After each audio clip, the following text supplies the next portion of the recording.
But for me, to what Ohio State football means to me, the Horseshoe is my favorite venue in sports.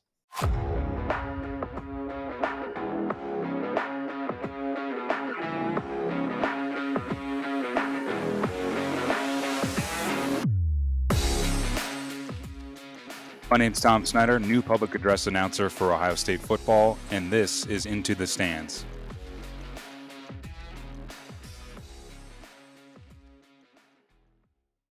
Tom, thank you so much for joining me today, man. Thank you for having me. Dude, absolutely. It's been awesome getting to kind of talk to you and know you over the past few weeks, getting ready for week one. Well, I guess week two of the season, week one of the home season.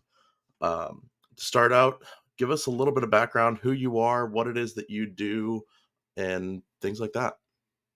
Well, I've been working at St. Francis DeSales for 10 years, and initially I was hired to do alumni relations and enrollment.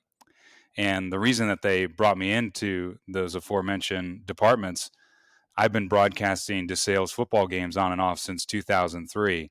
And I was living in California for 4 months out of the year. I used to live there full time, but I moved back, and then I got a job working in medical billing, which is what I did also in college.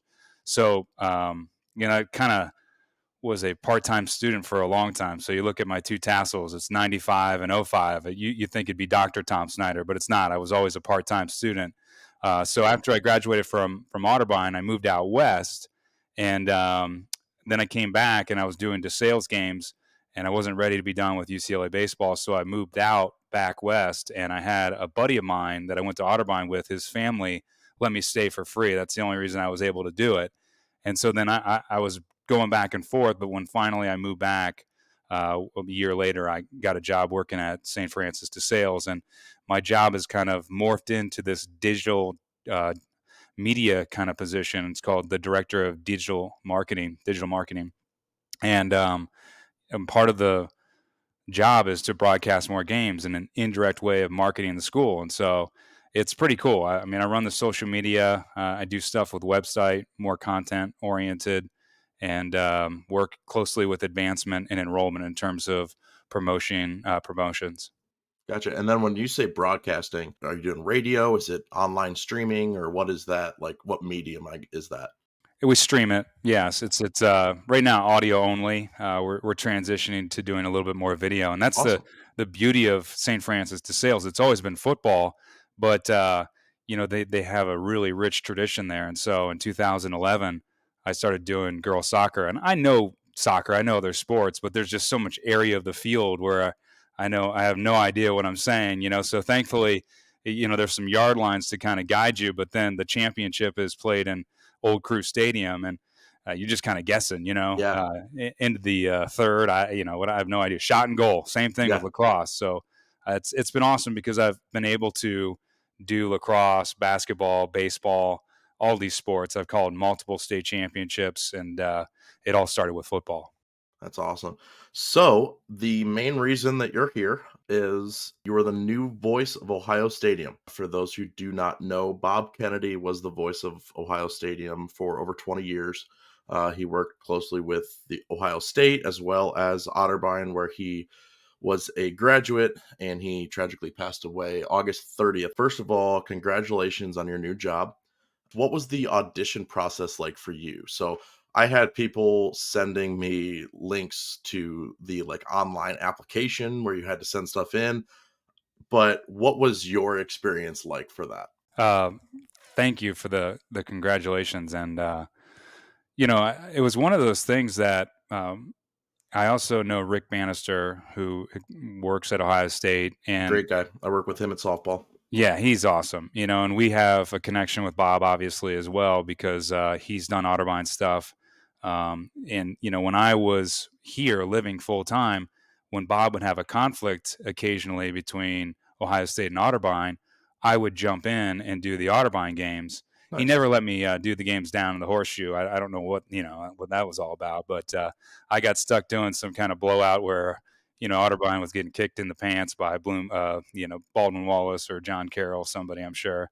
But the audition process. It was really I know that they were looking to add to their Rolodex, and they had some openings, and that's kind of was my mindset. I did college baseball for a number of years, and I really couldn't commit to that. I'm a full time tennis coach too at St. Francis DeSales. I coach boys tennis in the spring, but I thought maybe they need somebody on a Tuesday night.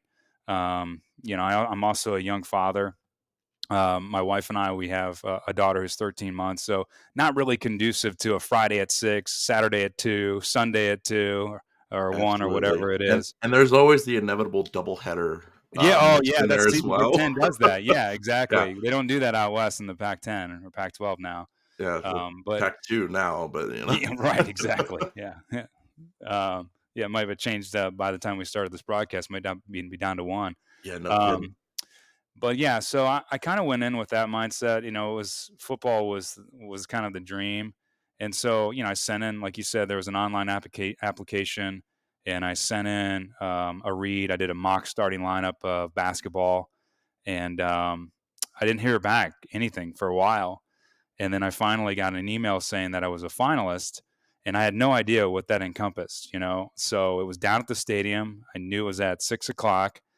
I didn't know if it was just going to be me and another person. I had no idea what was going on, and thankfully, I was just kind of trying to brush up on football. It had been a while, and I was watching these YouTube clips, and I noticed that a lot of these auditions, there were a lot of people in one spot. It wasn't just a one on one, and so I'm glad I watched that because I was mentally prepared for that.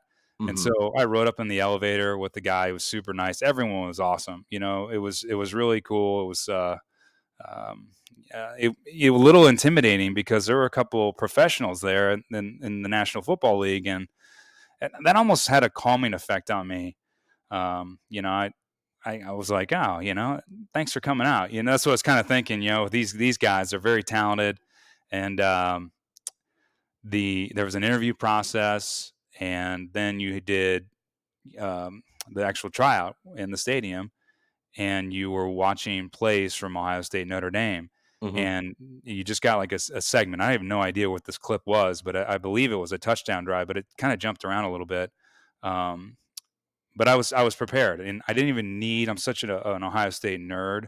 I didn't need Ohio State's roster. Now, if Yeah. we were calling plays from Ohio State, and one of the early games, not the non Notre Dame game, when you're getting into the fourth and fifth and sixth tight end, then I might need a little help. But I didn't need the Ohio State roster, but I was pretty prepared, and I thought it went well. And I walked away thinking, okay, I gave it a good shot, and whatever happens, happens. And several days later, I got the phone call that they wanted me to be the next public address announcer for Ohio State football. And I mean, I was overcome with emotion. I don't mind admitting it's as a lifelong Ohio State fan, I had every intention of going to Ohio State. Like I said, I worked full time, and that was always my intention, was to be a part time student. But they really shuffled their broadcast journalism department before I had a chance to get there. So that's how I ended up at Otterbein, even though I was living on Ohio State's campus. So I've been a big fan. I've had friends that played at Ohio State, and we lived down on campus for a number of years. But this finally feels like I can say that I'm a Buckeye, and Yeah. and all that just came rushing through. And plus the whole thing with Bob, Yeah. as a colleague and a friend, he got me a job working at Bill Davis Stadium. He had a conflict, and I got to do PA for the summer collegiate baseball team that worked out of Ohio State. It was the Columbus All Americans, and he got me that job. And he came back a couple years later, and then I transitioned to doing play-by-plays. But to follow up, they're big shoes to fill. It's humbling. Yeah. I'm really grateful and blessed to have this opportunity to be the new voice of Ohio Stadium.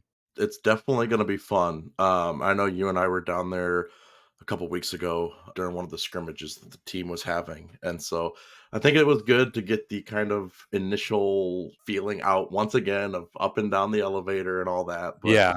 I'll prepare you right now. There's nothing like being there on a game day. So, but Yeah. we're all gonna be there working with you, so you're all good.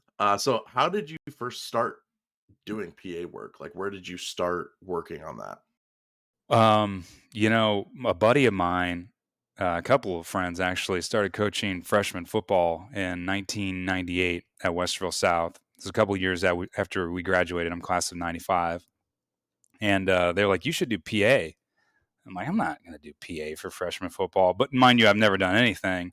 Yeah. And so I was like, you know what, I will.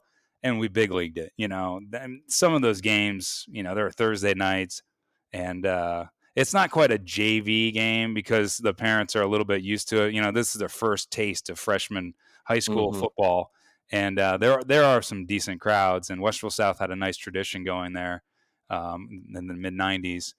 But I started doing that, and like I said, we big leagued it. And then the next year, I started doing basketball, and then I did varsity football, and I did that for a couple of years until I started at Otterbein.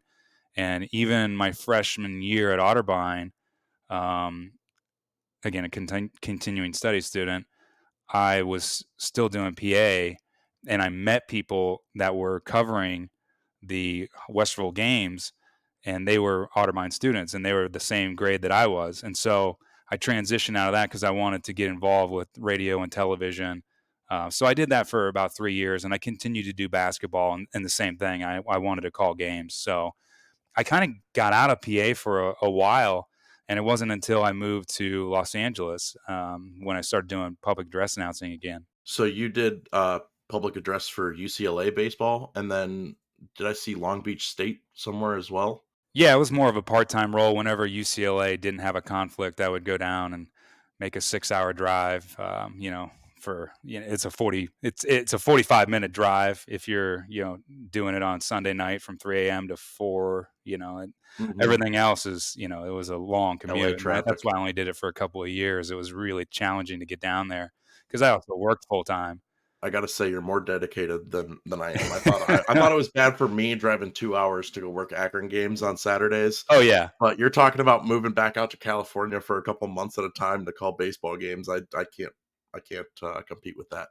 it was really a dream. I mean, and that's why I did it for so long. And every year, I would be like, "Hey, no, I'm not doing that anymore. I got to get serious about dropping my anchor in Columbus because I was there full time, '06 to '08. I lived out there. I just miss my family. I didn't For want to sure. be, a footnote in people's lives, like the uncle that comes in for holidays, that kind of stuff. Mhm. So I moved back, and then I picked up a job in medical billing here in Columbus, and they allowed me to leave for 4 months. It was great. I mean, That's I just perfect. had this awesome setup. I was living for free, but to your point, I mean, I was just working in baseball, Yeah, it was awesome. I'd wake up, I'd go to the gym. First 2 years I was there, living part-time at a car, so I'd drive to the ballpark and just hang out the entire weekend. It was fantastic, and we had great teams. I mean, '08, we lost in the super regional Cal State Fullerton. '09, same deal, and then 10, we went all the way to the College World Series. We had Trevor Bauer and Garrett Cole were our Friday and Saturday guy. I mean, awesome teams, and we lost in the national championship to South Carolina. And then I did it a couple of years after that, and I'll be damned if they didn't win the national championship the year after I left. After I left, they win the Natty. I should have a ring right now, lying to people that I hit a walk-off home run, not that I was some public address announcer. that's like my brother. He went to Adrian College and played baseball, and the year after he left, they went to the Final Four. Oh So he's god, the same he's that's the right. same way. Yeah, Um, yeah, it's and it tough to wasn't even that he swallow. graduated, he transferred. Yeah, So, yeah. It was him, his choice. Just like me, it's my choice. yep. I joke that I see a team of therapists that help usher me through that. I'm still working through it mentally, but it's kind of funny that. So we were, like I said, we were calling the sales games, and we did that. Me and my buddy Scott Bacon, '03, '04. I left to move to California after my final class at Otterbein was in the fall of '04. I moved out to Los Angeles afterwards, and the next year DeSales played for a state championship. So all you got to do is get rid of me, and you're at least playing for the title the year after I leave. I mean, it That's was so. I hilarious. mean, I had to deal with that too in 2005. DeSales, they lost to Steubenville though in the state championship, but I was there in California thinking, why did I leave? That's always how it goes. Yeah, it's tough. So, a couple questions about the way that you call games, is there a person, at least this can be for both PA and for when you're doing the broadcasting, is there somebody that you kind of looked up to when you were creating the different calls that you make?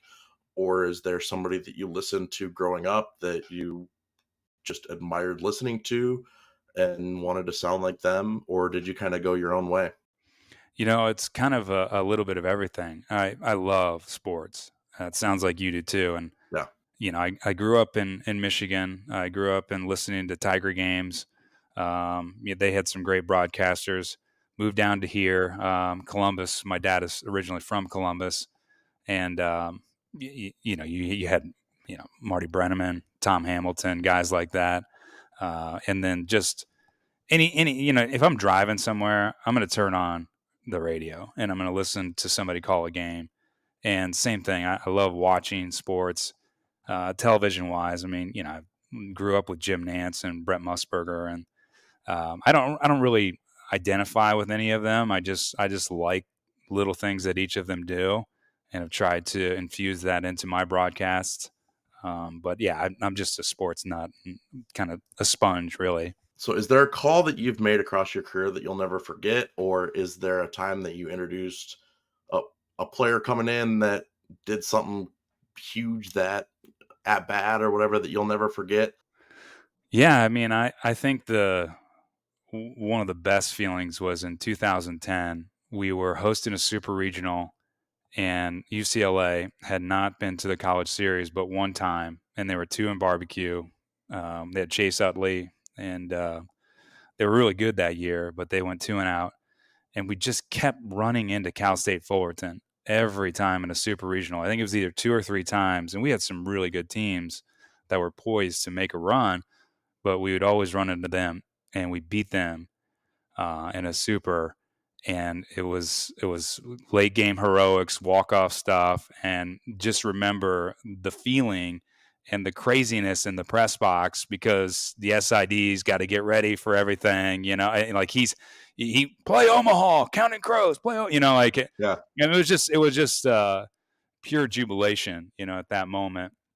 We were going to Omaha for the College World Series, and it was the last year of Rosenblatt, so that had extra special meaning. But that was something that was really cool. And then just in terms of broadcasting, I haven't been able to call a state championship victory. We played in the COVID year of 2020, had a 10-point lead against Canfield, lost it.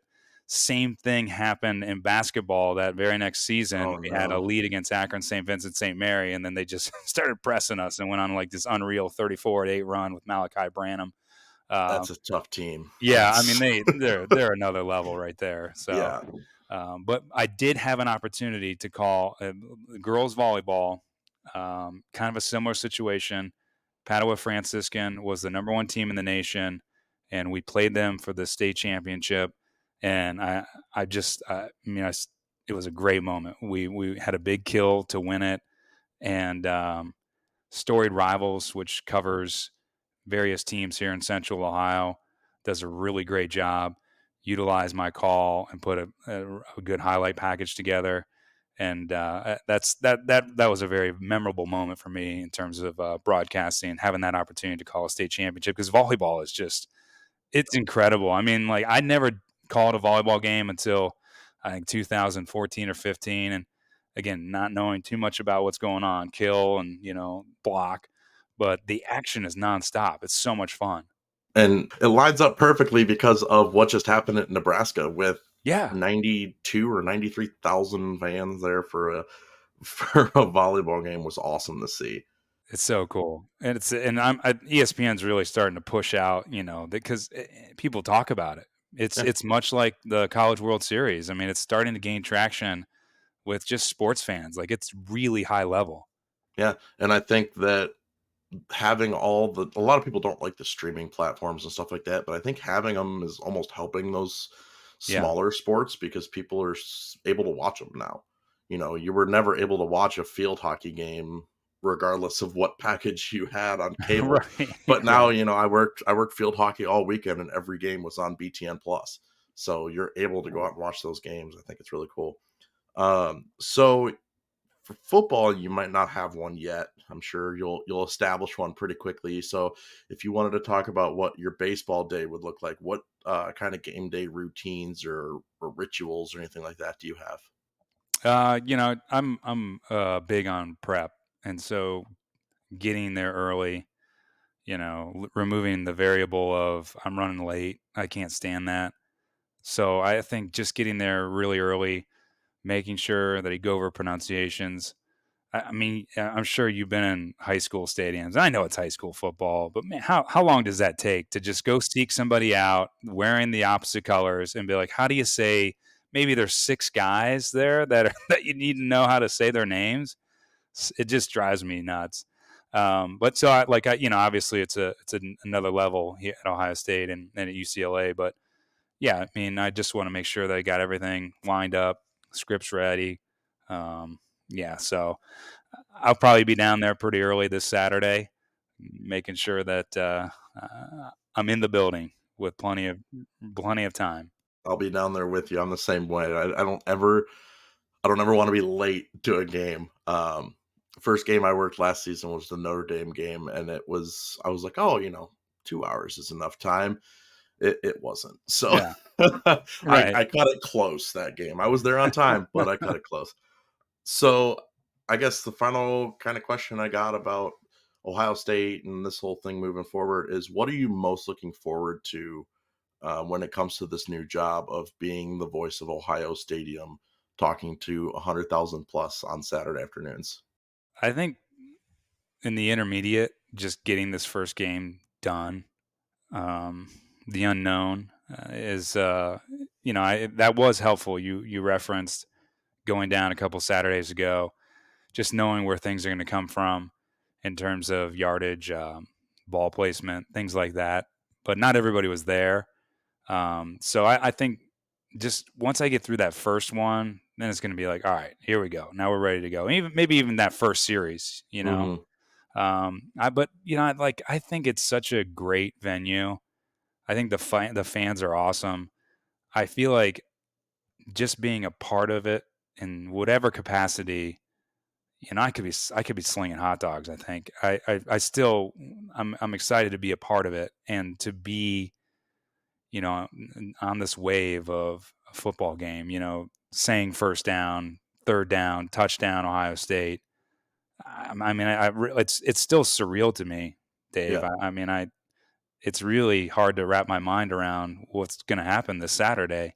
That I'm going to be a part of this, and I think the thing that I'm looking forward to is pressing that button down and giving it a little welcome. yeah. That 2 hour pregame, the gates are open. Yeah, yeah. Oh, yeah. We got a little welcome and then 18 straight reads of dishing out information. You get a break after that though, so you at least Yeah. you get Oh, that. that's great. Yeah, come back for the coin toss and then we're ready to go. So, but I'm very. I think that's one thing. I mean, Bob didn't have the influence over me in terms of this, but we're just similar. And I'm very much of a traditionalist, and very much so like information, presenting information. And like the one of the questions what's your favorite thing about it? Like, I me in terms of being my favorite call or something like that. Like it's more about like I love giving scores. I like letting people know what else is going on, and I would do that at baseball to a fault. There's no, I mean there was kind of like people did start having phones and stuff like that, obviously, but I love letting people know what scores are around the nation. I do that stuff, recap. I would do series history, last time they played, stuff like that. Little things that that are over the top. So it's not really a guy that gets too exuberant, Hmm. but I will, and if Yeah, they want me to, I'll be whatever they want me to be. But I'm more of a get out of the way and let the fans do their thing. and yeah, it's kind of I got two things from that. So it's kind of a stat nerd myself. I'm the same way. Oh, I good. love, sitting down, and I just love looking at the numbers of everything. One example of that is the Colorado game this past week. Everyone was talking about how dominant Colorado was and how their quarterback is, this great quarterback with 500 yards. And I'm like, well, yeah, but look at how many pass plays they had. Right. That's all they did. That's And it. it's being able to use that to break down a game. I love that kind of thing, and I thought it was funny how you said that, um, Bob didn't have any influence on you over it, but you 2 were very similar in that you like to give those updates and all that. I did PA for a couple of baseball games to finish out the season after he had passed away, and one of the things in the script is actually it's just says Bob Kennedy score update. And it Oh, literally every game he did it 2 or 3 times, and that's just what it was called. Like, that's what it was labeled in the script. So I thought it was funny that that yeah. connection kind of came together. He liked doing that. He liked doing that on his Facebook page. Oh yeah, Like it would be he just break news. And some people, like they hadn't seen it and they would comment, but yep, sometimes it was, a couple hours old, but it was from the news deck. I forget the call letters, but yeah. yeah, he He's he loved doing that. He loved to give score updates. Yeah, I'm the same way. And I love doing research. I'm with you, man. That's one of the things in terms of my broadcast. So I do it by myself right now, football, and I'm just talking and to myself basically for 2.5 hours. So I like to arm myself with information. So I do a lot of prep, and I want to be able to speak intelligently about the teams that I'm calling, and so I get in there. I'm looking for anything that I can, and whether it's a local newspaper. It was great getting into the Akron Beacon Journal because DeSales played Cuyahoga Falls Walsh Jesuit last week, and so there's a lot of good coverage up there still. Unfortunately, that's going the other way down here in Columbus, but yeah, I love all that stuff. and it's funny how, 95% of the time it it doesn't come up. The numbers don't come up. It doesn't matter that you know all this stuff, but that 5% of the time it's huge. And Yeah. I'm sure you've had moments like that. And I remember I was working an Akron women's basketball game, and I looked down at the stat sheet and I'm looking and I'm like, oh, I can't remember who the player was. She was 5 points away from 1,000 points, and nobody had mentioned it the entire day. And she hit 1,000 points, and we told the TV producer they had to hurry up and put together a whole package for it because they didn't even notice. Like, Nobody yeah, how's knew. that not on anybody's It's radar? yeah, it was just funny to how it seems like something that's not doesn't mean anything, but at the end of the Yeah, day, it it does to only that. takes That's once. yeah, a It only small takes one. percentage of people. Like the things that stay in my brain, that stuff is interesting to me. I have no idea if the iron's still on upstairs. I could be burning down the house. I have no idea. Absolutely, I have, 100%. yeah. I can't tell you how many times I have forgotten to if I have fed my dogs or not. It's a miracle they're still alive.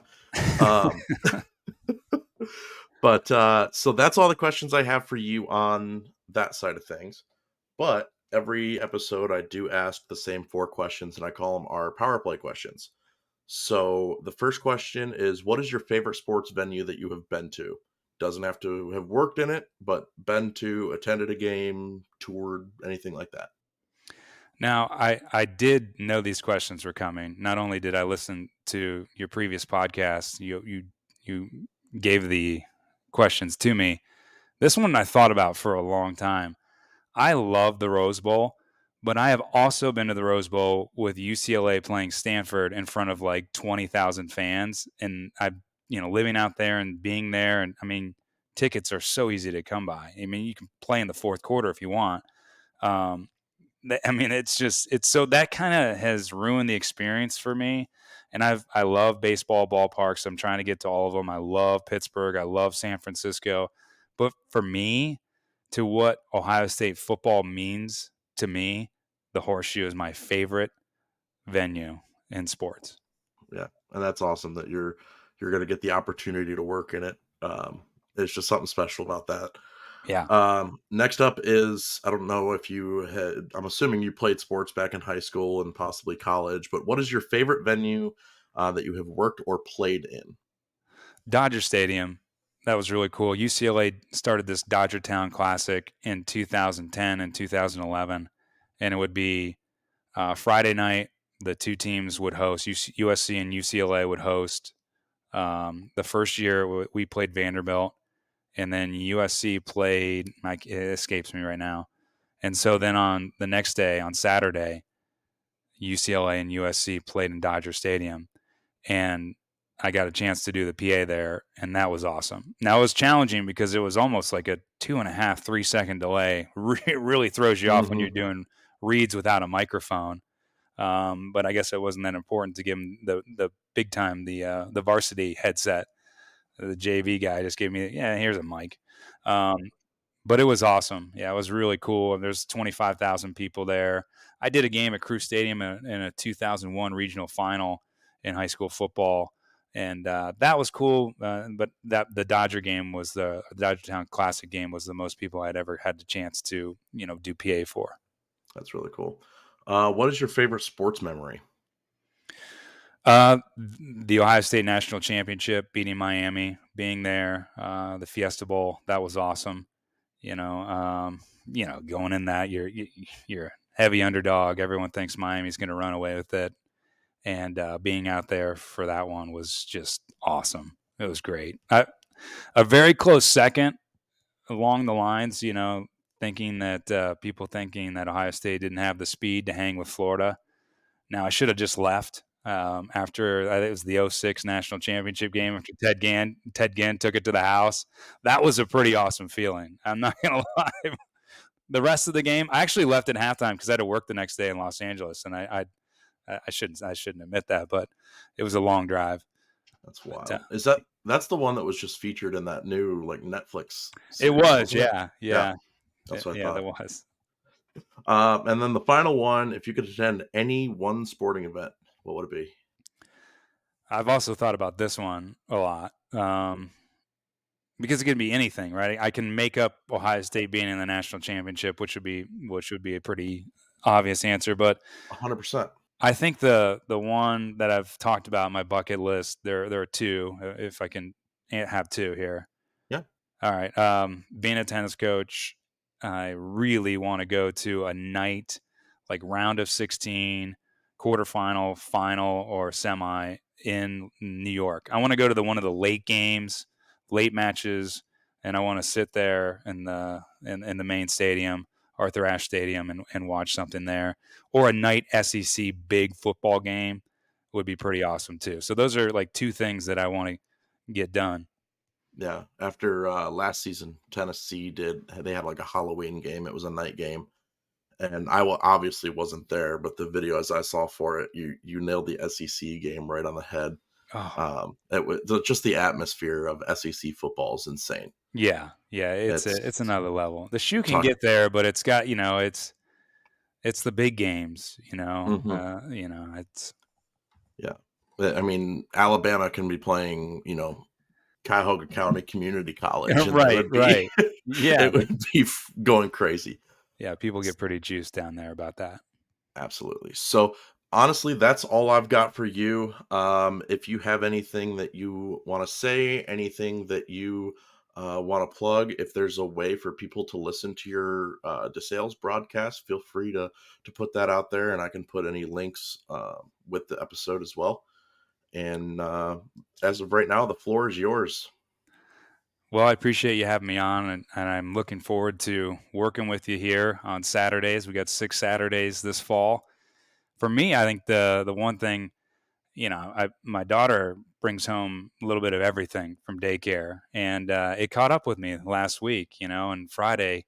Thankfully, I didn't have a lot to get excited about, but that's the one I think I'm a little nervous about. That my voice wasn't holding up here this past weekend, and doing a game down in West Virginia on Friday, and then coming back and doing the early game on Saturday. I'm a little nervous about that, but so I broadcast the games. It's called pouringpurple.com, like pouring rain, purple. Our quarterback is Ryan Day's son. RJ Day is a freshman. So if any Buckeye fans looking to, get a taste of something on Friday night, from Coach Day's son, I'll have the call. And it's a lot of fun. I do a lot of things at DeSales, but the 3 hours that I get to spend broadcasting football, it's the only thing that's really on my mind first and foremost all week. And now I've got two things to look forward to here in the fall. So, yeah, like I said, I'm really appreciative of your time and having me on. And man, I can't wait to get working with you. Oh, thank you. I'm sure you've got plenty of other other stuff going on here, getting ready for the season. So I appreciate your time. And yeah, I look forward to seeing you Saturday. Sounds good. Awesome. Thanks. Hey guys, thank you so much for hanging out with me on another episode of Into the Stands, the podcast where I unravel the fascinating tales of sports and entertainment personalities. If you enjoyed today's episode, make sure to subscribe, rate, and leave a review on your favorite podcast platform. A big shout out to our friends over at Around the Fifth Line. It's a Blue Jackets-based debate show that you can catch on YouTube as well as on all podcast platforms. If you're craving in-depth discussions about the game, they've got you covered. And for the latest hockey news and news focused on the Blue Jackets, head over to thn.com/Columbus, home of the Hockey News Columbus, with articles written by Jason Newland. Stay in the loop with the freshest insights and updates. Follow Jason on Twitter at F1RETheCannon for even more hockey goodness. Connect with us on social media. Follow me personally at The Scoreboard Guy, SCRBRD, and at Into the Stands for the latest on upcoming guests and exclusive behind-the-scenes content. We love hearing from our community, so drop us a message and suggest guests for future episodes. As we wrap up today's show, let's remember the wise words of both Wayne Gretzky and Michael Scott. You miss 100% of the shots you don't take. Until next time, this has been The Scoreboard Guy. Dave Fetzer, thank you for listening.